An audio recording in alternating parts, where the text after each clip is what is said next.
Hey, what's going on, everybody? This is Dr. Chris Featherstone for another episode of Unscripted. So it's going to be fun, as we do always. I see the chat room is already getting ready to rock and roll.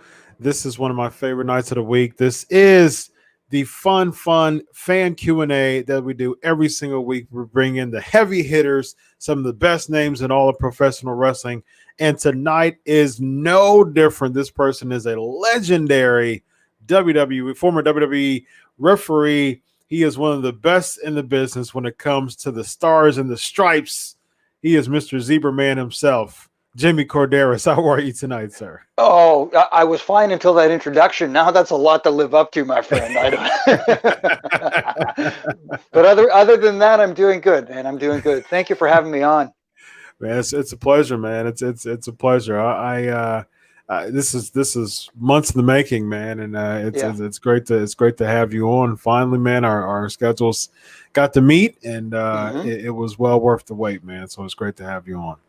Yeah, I'm looking forward to that. I like the idea of answering people's questions. You know what I mean? Like fans' questions, because there are some misconceptions out there. Anybody who's been watching me on social media may have the wrong idea sometimes, but that's part of what social media is, right? Yeah, don't you have like a ref and rant and things like that that you talk about in social media? Yeah.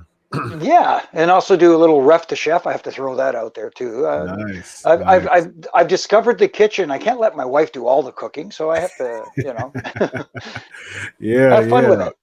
Absolutely. So before we get into the questions, because we're definitely getting some in, so I'm interested to know, like, why it's such a really cool just area to be known for. Why referee? Why did Jimmy Korderas say, you know what? Yeah, referee is what I want to endeavor my career in. It's funny because, like everybody else growing up, you watch professional wrestling and you have these dreams of being, I'm going way back, a Ric Flair, a Ricky Steamboat, a Dory Funk, a Terry Funk, whoever it may be, Dusty Rhodes. You have these visions. And then I have to give credit to a guy up here in Toronto named Elio Zarlenga, who introduced me to Jack Tunney way back when. And he hired me on. He says, like, I was taking pictures at the time at Maple Leaf Gardens and selling them and trying to get. So he wanted to hire me on as a photographer. But when I spoke to Jack, he says, well, we don't need another photographer, but we'll find something for the kid to do. So, running errands and doing all that kind of stuff. And then eventually led to, being in the back with the guys now. Yeah. Now you're getting to see a little bit of the inside. And then one day, Pat Patterson says to Jack, he says, we got the kid here. He runs and does all this stuff. Why don't we use him? We'll make him a referee. And he looks at me and goes, hey, kid, would you like to be a referee? I said, yeah, I'd love to. Nice. And then Jack looks at him and says, but should we smarten the kid up? And Pat's like, but he's in the locker room with the boys. How much? Yeah. You know what I mean? Like he knows what's going on, kind of, sort of. Yeah. Anyways, long story short, Pat turns to me and says, you go buy black sneakers, black slacks, a powdered light blue shirt, and the black bow tie back then was, it says, and carry it with you all the time. And one day at a house show here in Toronto, Chief Jay Strongbow just said to me, hey, you got your ref gear with you? And I said, yep. He says, put it on, you're reffing tonight. And, wow. Luckily for me, luckily for me, I got to be in the ring with the Red Demon, who was Jose Luis Rivera, and a good friend, SD Jones, because he knew that I was greener than you know what. and I said to him, I said, SD, man, I've never refereed him. He says, stick close to me, listen to me, I'll get you through it. And good, thank you, SD, because he did. Wow, nice. What year was that? I want to say February 1987. Wow, that's impressive, man. That's impressive. Yeah. All right, man. You ready to get into these questions? Sure. First of all, let's start off with Philip. He said that you were my favorite ref in the WWE of all time. Oh, wow. Thank you, Philip. I appreciate that. Nice. That's awesome. Man, that's some awesome shoes to fill, because there's been some, like, you look back and you go, man. Mine was always like Timmy White. I love Timmy White in the WWF. Mm-hmm. But, the guy that really got me interested, though, Tommy Young. Oh, I was a big Mr. Tommy Young Dusty guy. Finished himself. Yeah, man. He was like in a world where you're not supposed to really let the referees overshadow the talent, and Tommy never did, but he was noticed, if that makes sense. Oh, I couldn't stand Tommy Young when I was a kid, man, because I was a big fan of the baby faces, and he was Tommy Young's known for the Dusty finishes. You know what I mean? He was the one who would he would do the three and somehow the shoulder was up, or somehow there was a kick out and they reviewed it and another ref came in and he would turn it over. Tommy Young was usually the one that that would reverse the decision, and I'm like, oh no, So he was a heel to me back in the day. But he was awesome and a good guy, and I had the pleasure to actually talk to him and learn from him, which was awesome too. Yeah, he's definitely in many people's eyes, man. One of the greatest of all time, including mine. I would definitely put Tommy Young in the top three for sure. Yep. All right. Ablash is asking, hello, sir. You were there to make the quick pin when the Angle Daniel Puder incident happened on SmackDown. Did you see what happened backstage right after the incident? Good question, Ablash. I did not see exactly what, like, for those who know exactly what happened. There was a competition with the Tough Enough guys, and then Kurt challenged the winner of the competition to a quick wrestling match.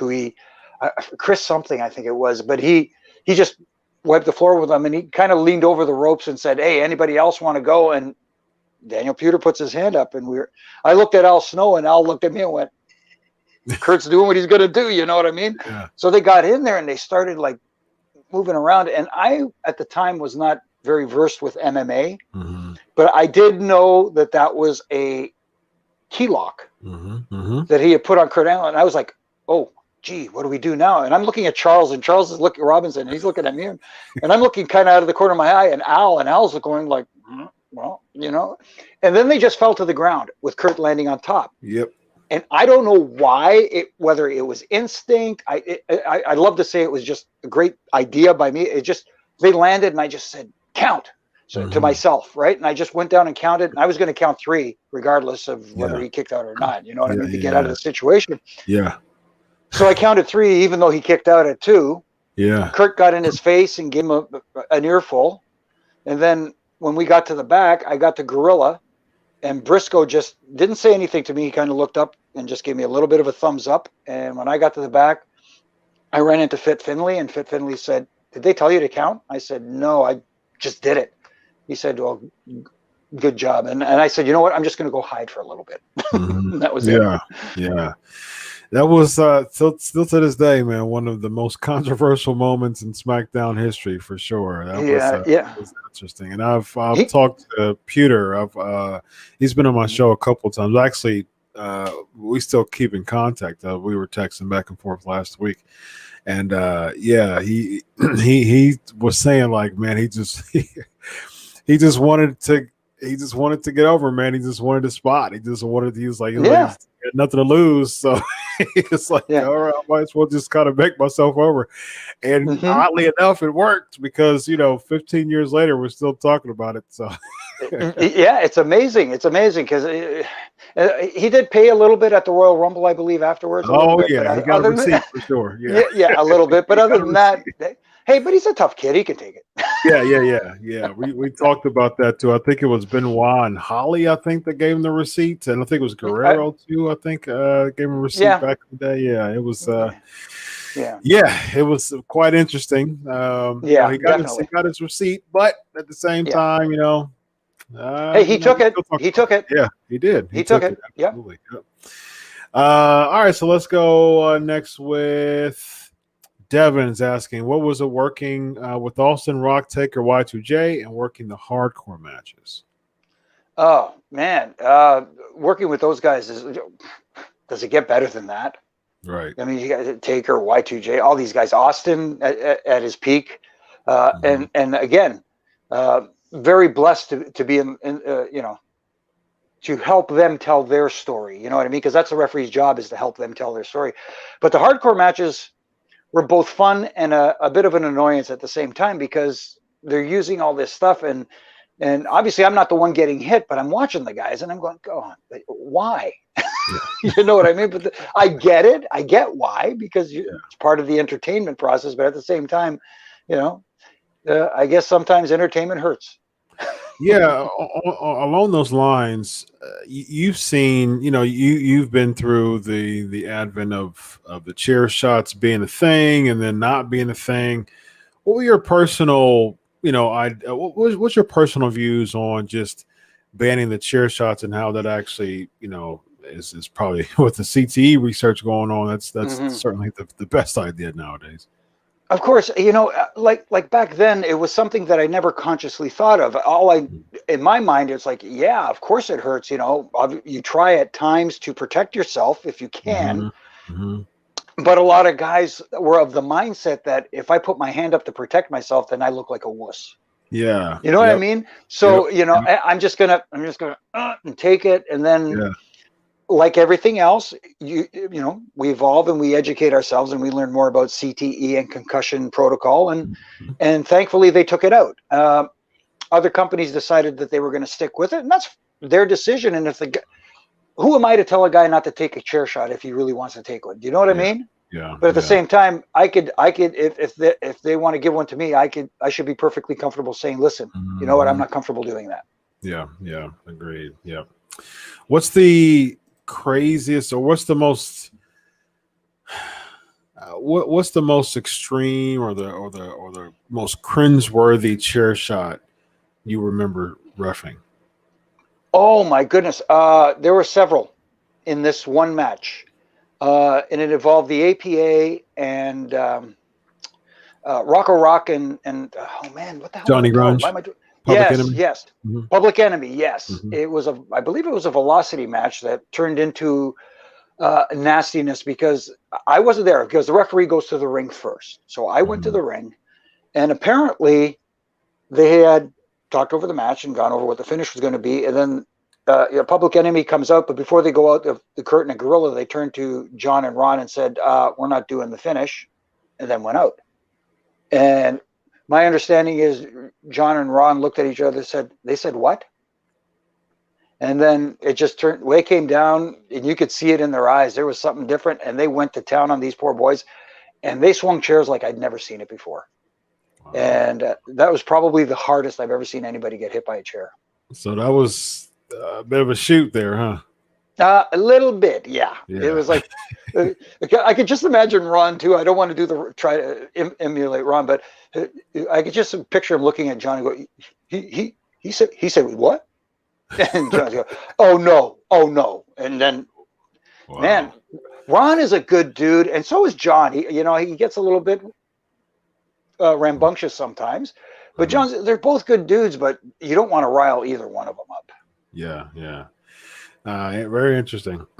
Noe says, Jimmy, my favorite memory was when Edge cashed in on the Undertaker after the steel cage match. What were your thoughts on that? I thought it was so well done. I thought in the sense that he had just had this grueling cage match with Batista. Mm-hmm.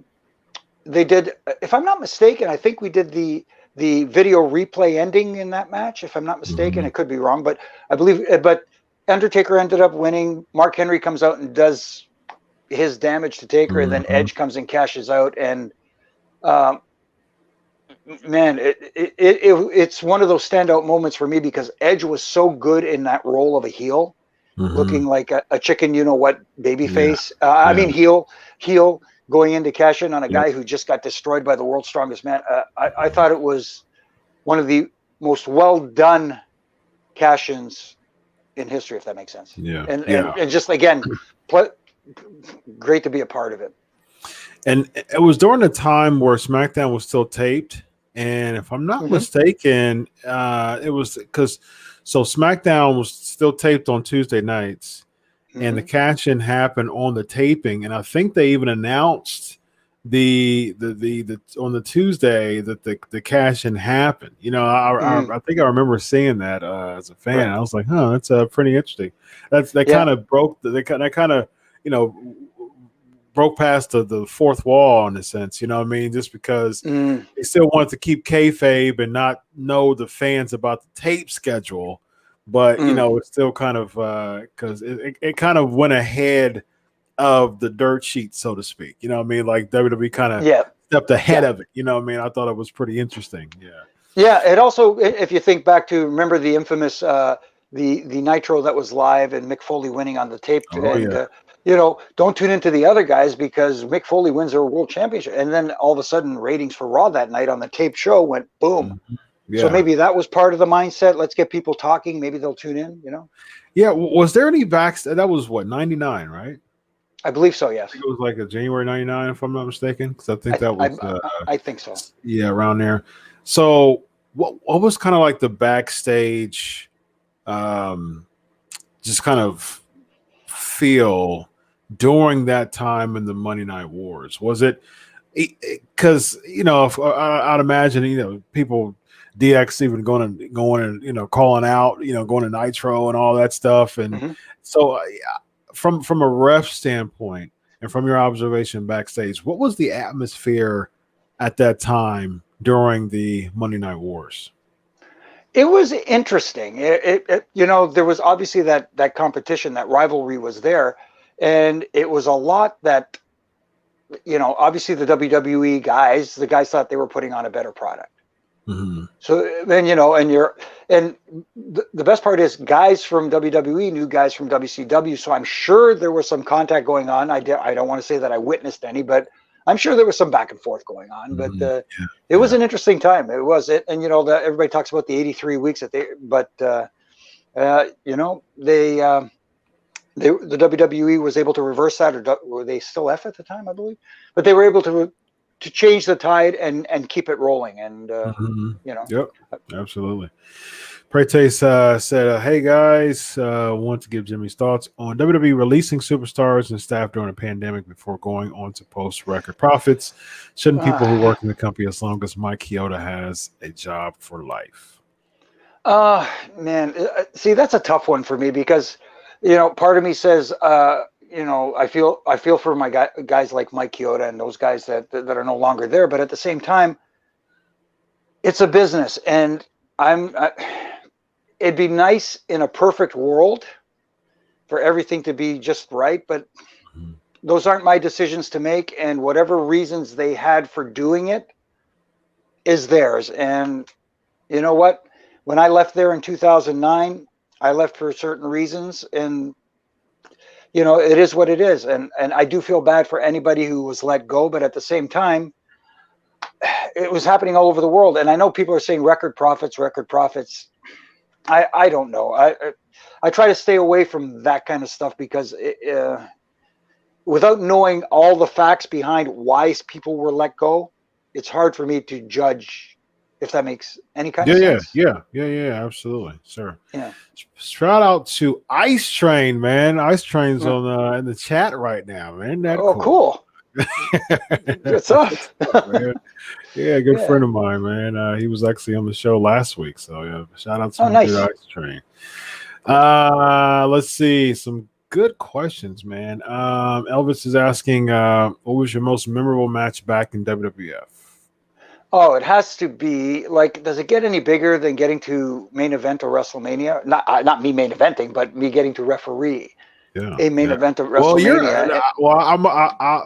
I'll step in and say, look, you're in the main event too. So I mean, if it wasn't for you balancing out, and I'm gonna put you over, Jimmy. I know that it's one of those things that my mic went out, but it's one of those things that it's kind of tough to see, and just as a referee, man. But I'm gonna disagree, man. I'm gonna put you over, and I got mad respect for referees. You and I'm good friends with Nick Patrick and Marty Elias. Nice. And so I mean, I get a lot of ins and outs from them, man. And just kind of, I mean, if it wasn't for the referee, the match wouldn't look as clean, nowhere near as clean as you see it as the fan. And you being in there as the third person, you really set the tone. You really clean a lot of, the match. And I'm gonna put you over, man, because it's people like you and the experience that you have that, yes, I know that you understand the importance of your role, but I don't know if a lot of people let you know, man, but people like you, the matches that we see throughout the annals of WWE history, it's people like you that causes us to really see the match in its entirety from start to finish look as good as it does. So I want to applaud you for that. That means so much, and I really do thank you. And when next time you talk to both Nick and Marty, give them a hello from me. See, my philosophy has always been, yes, you are a part of the match, but your job in that match is to help the guys tell their story. And if the story is getting told well, that means everybody in the match is doing their job well. Correct. Yes. Exactly. And in my mind, the referee should be kind of like a background actor, for lack of a better term. You're not a focal point, and you shouldn't be visible until you're needed to be as part of the story. And I'm not going to single anybody individuals out, but I've noticed that there are a few today that tend to over gesture. I mean, and too many movements. Let's leave it at that. And it's a distraction sometimes. It's like I'm watching the match, and then I'm thinking to myself, why are you selling like you took the bump? You know what I mean? Like it's okay. It's okay to register a subtle facial expression or something like that works just as well as going, ooh, if you know what I mean. Yeah, I agree. Riju's asking, hey, Jimmy, been a fan for a long time. With 30 years of The Undertaker coming up, do you have any good memories of him backstage? Good question. Oh, man. How many? I mean, he is just such a legend. Like when you talk about, everybody talks about different superstars throughout the years and different wrestlers who should be on the Hall of Fame. Or not on the Hall of Fame, obviously a Hall of Famer, but who should be on the Mount Rushmore of professional wrestling. And simply for being our leader, and it was mentioned in that documentary series that they did on WWE on the network, he didn't choose to be our leader. The locker room chose him, and there's a reason for it. Mad respect for the dead man. That's all you can say. And he not only led us, he guided us, he helped with everything. He was he's just I'm an Undertaker guy, so you know what I mean. I'm gonna you talk. I can't say enough good things about him. He's such a good dude. He's there in the bad times to help smooth things over, but he's also there in the good times to say, "Hey, man, good job." You know, Yeah. a little bit of everything. He's Yeah. the man in my eyes. Nice. Yes, agreed. Real quick, do you think he's officially done?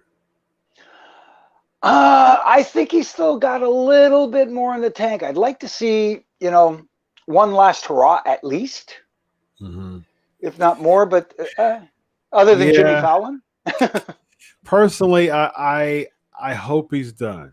I'm okay. such a taker. I'm such a taker guy, and I hope he's done. If it was up to me, he would have his last match at Survivor Series since he debuted there 30 years ago, because this is his 30th anniversary. I would have him. The unwritten rule is to put someone over when you go, and kind of look at the lights as you go. But I'm not going to agree with that when it comes to Taker. I would have Taker win, because personally I think you can be as over with a loss. You know what I mean? Yeah. And so if someone has an opportunity to lose against Taker against his last match, I'm sure you have a lot of people backstage said, "Hey, sign me up." You know what I mean? Yep. So yep. So I think that it'll be really cool if Taker would be able to, and what would be even cooler if Taker retired as champion. If he beats Randy Orton's WWE champion right now, and if Taker beat Randy Orton at Survivor Series and retired champion, that would be really cool. That would be because they have a history as well. Yep. So, but then again, if you think of it that way too, look at on the SmackDown side, because Roman Reigns with the Universal Championship, Roman Reigns has defeated the Undertaker. Yeah. So there is a history there. You never know. There's a history there. I think you really want to protect Roman right now. Randy can afford a loss. Good call. He's had the top 14 times. He can. But like you said, you can get over without going over, as they say. Yep. Absolutely. Yep. Yeah. Elvis said, "You haven't aged a day, my friend." Well, a little thinner. Thin. Oh my goodness. But I appreciate that very much, and there's a little bit of just for men in there. But what can you do? We do what we can. But I feel good. Nice. Nishant's asking, "Hey Jimmy, how do refs grow up? I guess you mean go up the ladder. What does Vince McMahon see in a ref to give him or her a push?" Good question. I think it's not just Vince McMahon. I think it's the boys and the girls too. It's the talent too, that have confidence in you. Like I go back to that WrestleMania 24 match that I got the referee between Edge and Undertaker, the main event. I wasn't originally scheduled for that match. Taker and Edge asked for me to be the referee for that match, and that was the biggest honor of my referee career that I could ever ask for. And it was like, oh my God, this is so great. But at the same time, now the pressure's on. I don't want to disappoint. And yeah. And also I got to take a big boot from the dead man. And that, people are going, did he? Yeah, but I got kicked by the Undertaker. Yes. Exactly. Yeah. Sam was asking a favorite moment at Aftermath so far. Oh, at Aftermath? Man, where do we begin? Like from the beginning days with Kyle Edwards, or the former Kyle Edwards, Art O'Cal, who got me started on the show. With Renee Young there doing Morrow. Look at all the different people that have gone, on and now doing it with Santino and Nug Nargang, and we had Caroline and Jackie, and now Kevin Mickey is on board with us, and it's a lot of fun because we get to. Right now we're not in studio because of the current situation, but at the same time we're doing our online stuff, and it's a lot of fun, and we get to speak our mind. Which is that is cool. Pat's asking, did you ever ref a Hulk Hogan match? Yes, and man, brother. Let me tell you something, brother. No, like I said, I've not only Hulk Hogan matches, Mr. America match. Yeah, I've been blessed, man. They're I've been not the really same blessed. person, Jimmy. Don't. No, oh yeah, Don't. oh yeah, oh yeah. Kayfabe, brother, kayfabe. Yes, no. Actually, I did one here in Toronto at the old Maple Leaf Gardens between Hulk Hogan and Mr. Perfect, which was like, this is Oh, so cool, you know? nice, Yeah. nice. That's cool. Really quick here, something Yeah. that people might know that I actually came up with the name Perfectplex for his finish. Ah, okay, okay. I didn't know that. Go a little bit into that. I didn't know anything. Well, again, it was at Maple Leaf Gardens, and um, he just had a match with the Fisherman Suplex, as they called it, Mm-hmm. and he came to the back, and Jack Lanza said to him, and I happened to be standing like right there, and he said, Vince wants you to come up with a name for your finish that we could use on TV, like call it something. And for some reason, I just blurted out Perfectplex. And Kurt looked at me and he said, "You and I are friends for life." And that was it. You know what I mean? Nice. Wow, that's awesome, man. I love hearing this stuff like that. Yeah, I love It's it. just, like sometimes you never know, just by something pops out and it works, and that happened to be one of those things. Yep. I got time for a few more. Sure. All right, cool. Go sit here. What was the atmosphere? So let's just do like a lightning round, like a Okay. 2-minute lightning round. What was Cool. the atmosphere like backstage when news of Chris Benoit incident came out? Oh my goodness, it was heartbreaking. Heartbreaking. We knew something was up. We got called in we were in Corpus Christi, Texas. We got called into the arena for a meeting. And just before we were informed, Vicky Guerrero ran out crying. And that's when we knew something wrong was happening. And when we were informed, and that was it. That, we weren't doing a show that night. It was horrible. It was horrible news. Yeah. How was Brock Lesnar during his matches when it came to putting matches together, communication, and other factors that often go unnoticed? No, he was fine. He understood his role very well. He understood it. Early on, he was very much a sponge, listening to everybody and taking in information. As time went on, obviously he started to grow into his character, and he would, instead of saying no, he would never say no, I ain't doing that. He would say, "Do you think I would do something like that?" You know what I mean? So, yeah, he's a lot more user friendly than people think, for lack of a better term. What was John Cena like behind the scenes when he first came in? Was it evident that he would go on to be one of the faces of modern WWE? We knew something was there. John was just a cool dude. He was just so good. And then, he started doing this rapping thing backstage. It was just like a fun to entertain the boys and stuff like that. And then, obviously people catch wind of it, and they said, we got to use that in some form or fashion. And then came the Halloween show, where he did the Vanilla Ice deal, and after the races, it was like Vince said, "We got to incorporate your rapping into this," and that's yeah. That was to Steph, right? He freestyled to Steph, right? Yeah. Yep. And because we'd be on these charter flights to overseas and stuff like that, and he'd have these rap battles with different people, and it'd be like, wow, holy crap. Yeah, that's interesting. Elvis believes you should be in the Hall of Fame. Oh, that's very nice. Thank you. I don't know when they start inducting referees as referees into the Hall of Fame. Yes. That would be a great honor, honestly.